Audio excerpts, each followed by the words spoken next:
Good evening, London. Allow me first to apologize for this emergency channel. I do, like many of you, appreciate the comforts of the everyday routine, the security of the familiar, the tranquility, repetition.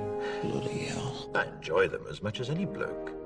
But in the spirit of commemoration, Who's that, Mum? whereby those important events of the past, usually associated with someone's death or the end of some awful bloody struggle, are celebrated with a nice holiday, I thought we could mark this November the 5th, a day that is sadly no longer remembered, by taking some time out of our daily lives to sit down and have a little chat.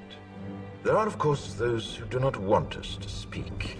Just let I me think. suspect even now, orders are being shouted into telephones, and men with guns will soon be on their way. It's Chancellor Sutler. Damn it. Why? Because while the truncheon may be used in lieu of conversation, words will always retain their power. Words offer the means to meaning, and for those who will listen, the enunciation of truth. And the truth is, there is something terribly wrong with this country, isn't there? You designed it, sir. You wanted it foolproof. You told me every television in London. Cruelty and injustice, intolerance and oppression. And where once you had the freedom to object, to think and speak as you saw fit, you now have censors and systems of surveillance coercing your conformity and soliciting your submission. We need cameras. How did this happen? Who's to blame? Well, certainly there are those who are more responsible than others, and they will be held accountable.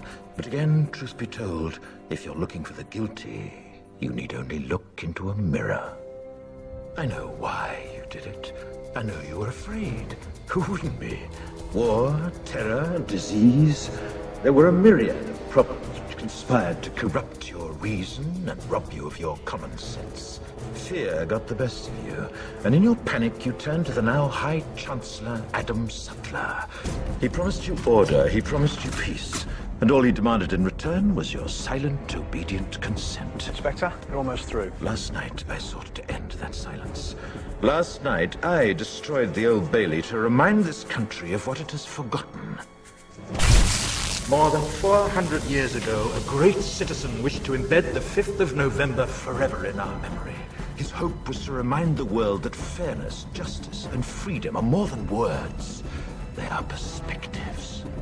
So if you've seen nothing, if the crimes of this government remain unknown to you, then I would suggest that you allow the 5th of November to pass unmarked.